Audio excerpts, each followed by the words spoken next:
Para muchos, entre los que no faltan eminentes representantes de la ciencia oficial, hablarles del fenómeno ovni es como nombrar la soga en casa del ahorcado. Se indignan de que alguien pueda creer semejantes tonterías. Siempre me ha llamado la atención esa actitud, sobre todo porque la mayoría de ellos, prácticamente todos los que opinan así, no tienen la menor idea del tema, no se han tomado el trabajo de investigar siquiera mínimamente el fenómeno. ¿Por qué, pues, ese prejuicio? Fundamentalmente por la hipótesis extraterrestre, que es una de las que tratan de explicar el fenómeno ovni. Descartados los planetas de nuestro sistema solar, buscar vida inteligente en el universo nos llevaría a recorrer unas distancias inimaginables. Distancias absolutamente fuera del alcance de nuestra ciencia y mucho más de nuestra tecnología actual. Esa es la razón fundamental para negar el fenómeno ovni. Por lo tanto, más que una razón, yo creo que es una consideración infantil. Primero, porque la cantidad de información que hay en este momento resulta tan abrumadora que negar la existencia del fenómeno ovni es negar la evidencia. Segundo, porque nuestra ciencia ha evolucionado en estas décadas lo suficiente como para que nos sintamos orgullosos de ella, pero hay que reconocer que es mucho más el camino que nos queda por recorrer que el que hemos recorrido hasta ahora. Y tercero, porque estamos refiriéndonos a unos objetos aparentemente tripulados que están en nuestro espacio aéreo, que utilizan una fuente de energía desconocida, que se mueven de acuerdo a una técnica aeronáutica que nada tiene que ver con la nuestra y que en definitiva reflejan una técnica y por tanto una ciencia extraordinariamente superior a la nuestra actual. Pero pueden venir de cualquier lugar, de cualquier tiempo, o estar aquí desde siempre, incluso antes que nosotros mismos. El tema de este documental va precisamente sobre eso, sobre el fenómeno ovni. A lo largo de los meses que duró el rodaje, en los diferentes países fuimos recogiendo, como no, el testimonio de muchas personas que habían sido protagonistas de una o de otra manera del fenómeno ovni. Testigos, gentes normales como ustedes o como nosotros, que en un momento determinado habían tomado contacto con eso en lo que hasta ese mismo día no creían. Todos esos testimonios vienen a ser como una especie de cuaderno de campo con imagen y sonido en el que se confirma una vez más la universalidad del fenómeno ovni. Espero que les interese y que escuchen esos testimonios con la atención que se merecen.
Están aquí. No sabemos desde cuándo ni con qué intenciones, pero están aquí. Para muchos de ustedes tal vez sea un tema lejano, demasiado distante como para formarse una opinión sólida. Y no es extraño, porque es un tema, el de los ovnis, que habitualmente está tratado con poca objetividad por los medios de comunicación. Si es que lo tratan, porque desde hace unos años ha dejado de ser tema de actualidad, excepto los casos más espectaculares. Y tal vez sea mejor así, porque los ovnis, el fenómeno ovni, ha sido excesivamente manipulado. Unos exageran, otros ocultan y los gobiernos suelen mentir con la mayor impunidad y descaro. Gracias a ello, el ciudadano medio lleva más de 40 años manteniéndose entre la duda y el escepticismo. Sin embargo, ellos están aquí, sean quienes sean, vengan de donde vengan, están aquí. Y de repente esa luz empezó a mover, se empezó a mover de un lado a otro, pero al mismo nivel, y empezó un sonido diferente. Entonces el caballo se asustó. Y pudimos verlo, en realidad tenía una forma triangular y eran como miles de estrellas que brillaban. Que había una inmensa luz de color amarillo muy fuerte, una luz muy fuerte. Entonces nos fijamos que nos producía un ruido nos dañaba los oídos. Yo veo una luz que viene de ahí arriba y viene y se pone aquí bien amarillito. Y entonces queda mirando le dije a los cabos, ¡ay, qué bonita ese plato, tanta amarura! Bueno, vimos una bola de fuego que atravesaba desde los 100 grados a los 280 grados, es decir, la pista completa del aeropuerto de Mataveri, de la isla de Pascua. Y esto era aproximadamente las 10 de la noche, estaba oscureciéndose, vimos una luz grande, acompañada por varias chicas, aproximadamente 4 o 5 diría yo. La manifestación se presentó con un disco de color blanco lechoso, desde donde se desprendía una luz roja que se elevaba verticalmente sobre el mismo, y luego comenzaba una secuencia de carrusel de luces que tuvieron distintas frecuencias de avistamiento. Con los prismáticos en casa miramos la luz y en el centro tenía un punto brillante. Sentíamos el ruido, lo levantamos a ver qué era. Como lo fuimos a la pieza mía, estaba toda iluminada, pero nosotros no vimos, yo no vi más que el dilumbre. Vimos hacia el sur una luz incandescente que creció súbitamente y se hizo todo de día, con sombras y con todo, pero gigante, una duración de unos tal vez 15, 20 segundos. Era um disco voador metálico de uns 30 centímetros de largura aparente, não muito alto, que no movimento oscilatório. Quando nós vimos um OVNI circular, absolutamente redondo, metálico, de dia, 11 horas da manhã, e aquilo me impressionou para o resto da vida e passou muito baixo. Esta luz fue como si se acercara, se hizo más grande y se formó un color amarillento entre amarillo y rojo. Asomo la cabeza por la ventanilla y veo un objeto sobre mi cabeza de dimensiones bastante grandes. Salimos afuera porque ahí vimos un gran resplandor, que era una nave de los extraterrestres que daba vuelta al patio. Y se formó un círculo oscuro con un resplandor muy potente hacia todo alrededor. Y empezó a desplazarse de sur a norte. Despacito, despacito, despacito, se fue perdiendo en el horizonte y formándose como una neblina hacia el final. Muchos piensan que están aquí prácticamente desde siempre, que incluso entraron en contacto directo con el hombre antiguo, dando origen a la mayoría de las religiones, o influyendo con sus conocimientos para que culturas que estaban en etapas iniciales de su desarrollo dieran un prodigioso salto hacia adelante. América está llena de ejemplos que podrían servir para apoyar esa hipótesis. Pueblos que en la más absoluta carencia técnica, enfrentados a un medio hostil en plena edad de piedra, levantaron templos fastuosos, alinearon edificios inmensos según la posición de las estrellas o tallaron la piedra con un arte exquisito.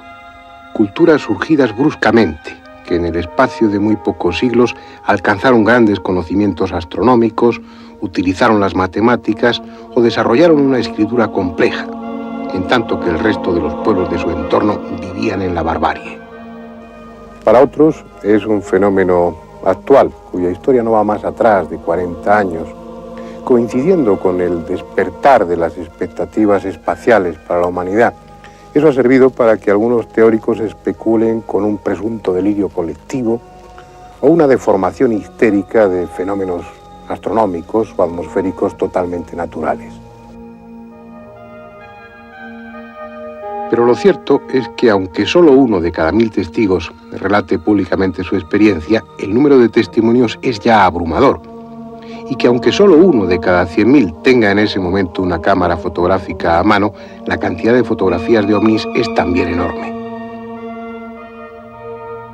Algunas son fraudulentas, otras se deben a fenómenos de refracción, pero la mayoría son auténticas.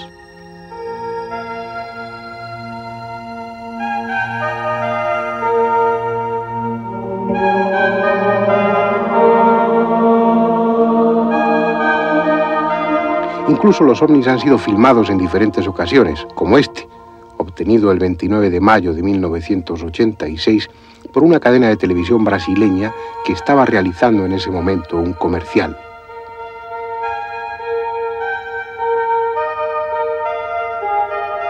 O estos otros, filmados en Tenerife durante 1989.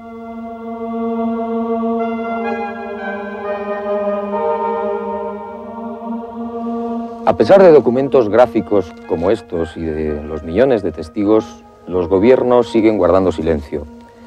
Es bastante habitual que los ovnis sobrevuelen los países y que surjan las alertas rojas, que salgan los aviones de combate en su interceptación.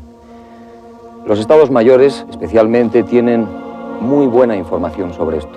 Nosotros disponemos de datos abundantes al respecto que lo ratifican. Pero, sin embargo, siguen guardando silencio, como decimos. Probablemente una de las razones para esta actitud respecto a los militares, respecto a los estados mayores, se basa en el hecho de que se encuentran atados de pies y manos.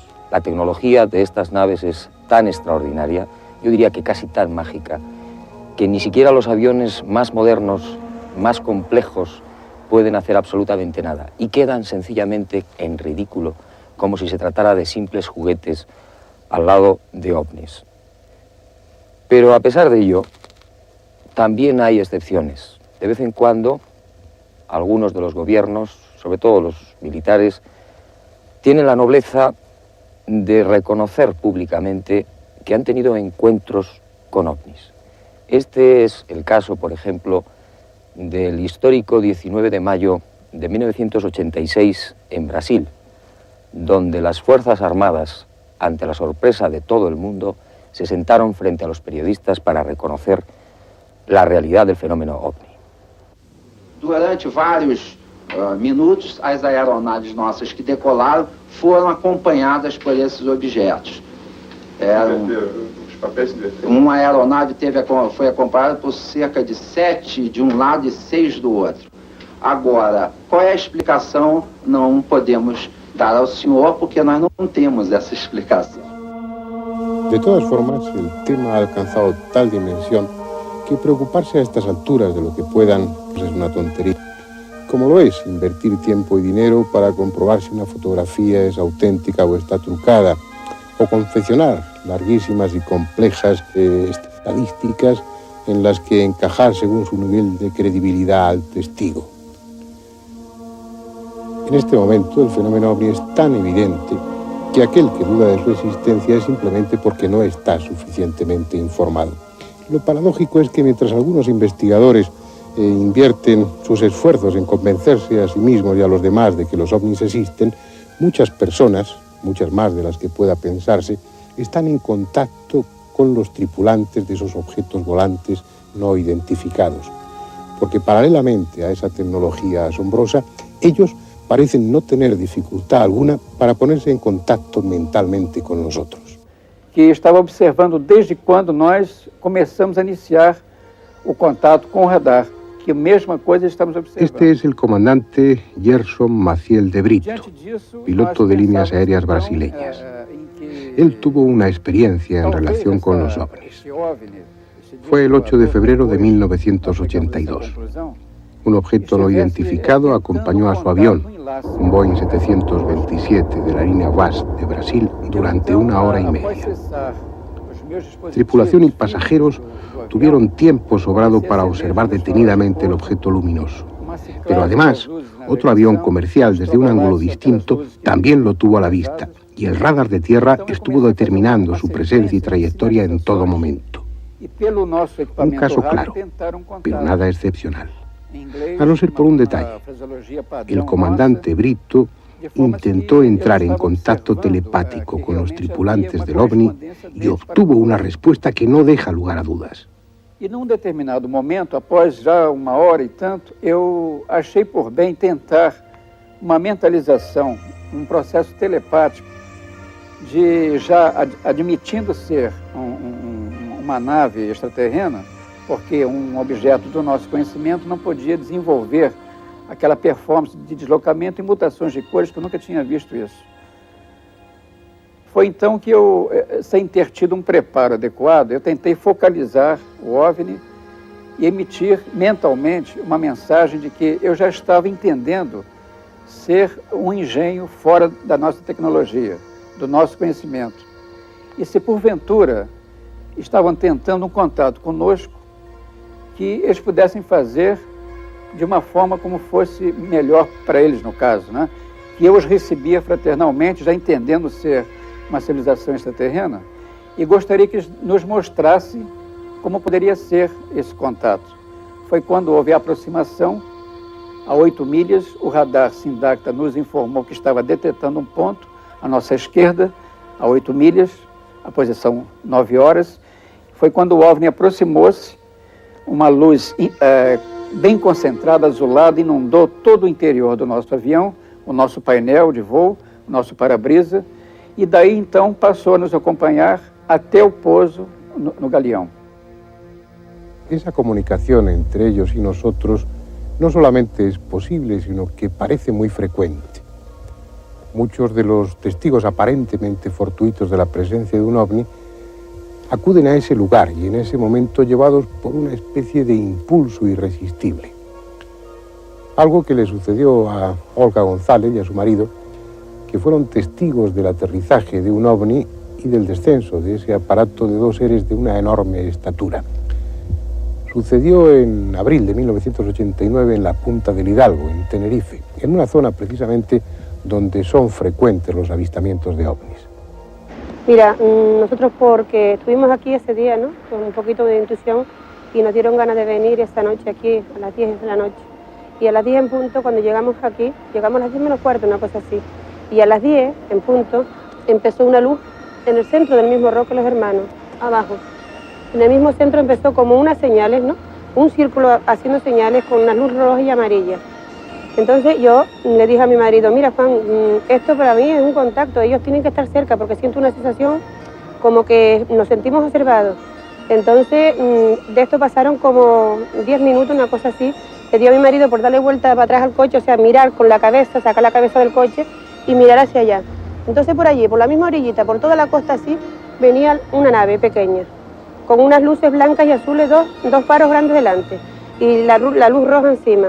La luz roja era como dando vueltas en círculo, pero las dos delante eran completamente fijas y normales, no grandes. Yo le dije a mi marido, muchachos, ¿no serán que están cogiendo cangrejos por ahí?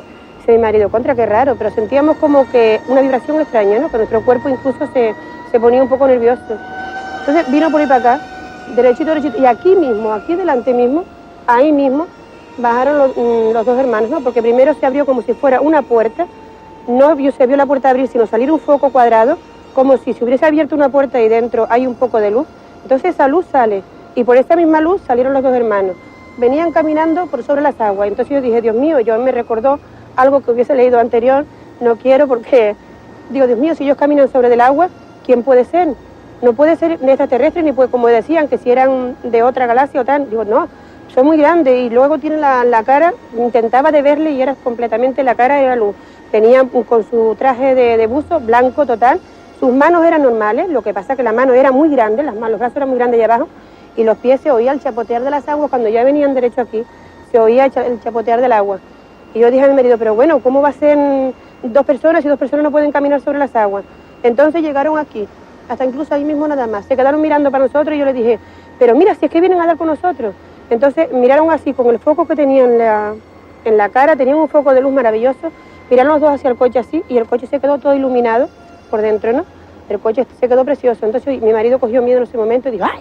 Se asustó y le dio el coche para atrás, vámonos de aquí. Y le dio el coche un poco así para atrás, para luego ya cuadrarlo para irnos hacia adelante. Y entonces yo le dije, espérate Juan, espera un momento a ver dónde van, espérate un momento, que no nos van a hacer daño. Si no, yo hubiese querido hacernos daño, yo no hubiesen hecho, espérate un momento. Cuando mi marido le dio el coche así hacia adelante, el coche tenía el freno de mano y todo puesto. Y el coche hizo así, clum, clum, lo movieron todo. Al coche lo estremecieron todo. Después, el coche lo arrastraron más de 4 metros. De aquí a allá lo arrastraron el coche. Mi marido con el freno de mano puesto, y en la palanca también, o sea, y el pie también puesto. Arrastraron el coche más de 4 metros. Yo dije, qué cosa más rara. Digo, pero espérate, nosotros nos vamos a ver dónde van. Entonces sentimos como, no subimos más nada, sino que el coche, cuando miramos nos dimos cuenta, estaba el coche levantado detrás, más de 4 metros de alto, la parte de atrás del coche.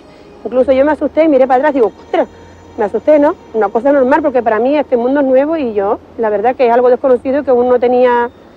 Hoy sí comprendo con la misión que vienen, hoy comprendo con lo que son, que no quieren hacernos daño, por Dios, ni mucho menos. Y entonces el coche estaba levantado. Entonces ya cuando dejaron el coche en el suelo, que pusieron el coche bien en el suelo, entonces ellos cogieron por ir para allá, muy lentos, con aquel caminar tan pesado como si nuestro planeta le molestara el caminar. Cogieron entonces por ir para allá y se fueron derechos a aquel hueco de la montaña. Entonces ahí nos fuimos nosotros. Olga, ¿por qué razón vinieron aquí esa noche a Punta de Hidalgo? Bueno, no sé, fue una intuición y un desespero enorme de estar aquí. ¿Entiendes? No lo sé, el motivo no te lo puedo explicar, Juan, porque fue un desespero enorme, fue una intuición que es un poquito intuitiva y tenía ganas de estar aquí esta noche, como la segunda vez que pasó.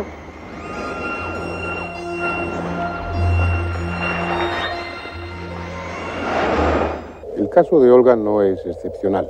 La casuística OVNI está llena de testigos que no lo son por casualidad, sino que acudieron al lugar y en el momento preciso llevados por un impulso, por un deseo que con toda probabilidad fue impuesto desde fuera, precisamente por aquellos que se iban a aparecer.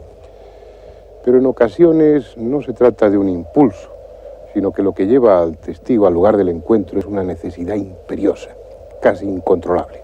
También aquí en Tenerife, y aproximadamente un mes antes de que Olga y su marido vieran aquellos seres de elevada estatura, Gerardo Suárez, miembro de un grupo que se dedica a la investigación de fenómenos paranormales, tuvo una experiencia extraordinaria cuyas consecuencias todavía no han terminado. ¿Qué fue lo que te trajo aquí, Gerardo, aquel 13 de marzo de 1989? Bueno, en concreto no sé lo que me trajo. Yo sé que ese domingo yo estaba viendo tranquilamente la televisión y sentí como un zumbido en los oídos. Pensé al principio que era la televisión, le dije a mi mujer que apagase, pero no era. Yo me sentí después del zumbido como mareado, el cuerpo no lo tenía bien. Entonces no salí esa noche, me quedé en casa, ella salió con las amigas y hacia las 12 de la noche que yo estaba sentadito sentí la necesidad de salir. Yo no sé ni cómo ni por qué, cogí mi furgoneta y llegué hasta aquí. Yo no tengo conciencia del trayecto, que son varios kilómetros, en la furgoneta hasta aquí. Yo conduciendo con un brazo escayolado, pues otras veces sé que hay una curva un poco que me ha costado, pues no tengo ninguna conciencia de todo el viaje hasta aquí. Y entonces me fijé en el Teide y vi a partir de la parte de esta del Teide como una cosa oscura que iba apareciendo. Me di cuenta perfectamente en ese mismo momento que era una nave grande. Podía ser una pero ya me di por la forma que traía y ya yo mismo ya presentí que era una nave y que eso me había traído aquí. ¿Y en ese momento qué pasó?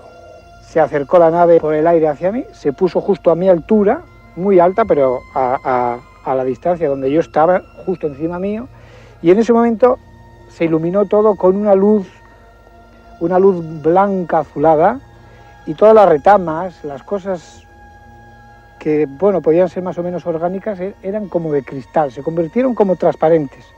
Sin embargo, las piedras, las latas y las botellas siguieron siendo igual latas, ¿no? Yo mismo me veía transparente. Así que yo no sé si yo subí, aquello bajó, nos encontramos a mitad del camino, yo sé que al rato me sentí como absorbido y dentro de una cápsula transparente por todos los lados, menos por detrás mío. Aquello empezó a subir, a elevarse, y yo empecé a ver el Teide cada vez más bajo.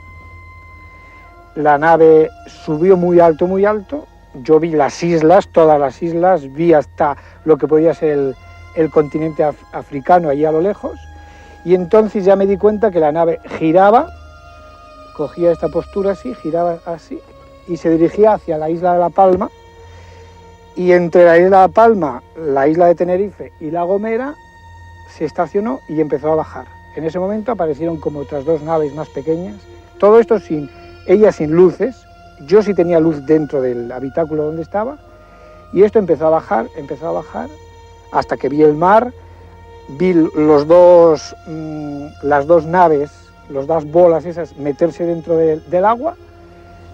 Nosotros nos quedamos como a 5 metros del agua, parados, empezó a meterse muy lentamente dentro del agua, se apagó la luz que había, se puso todo oscuro.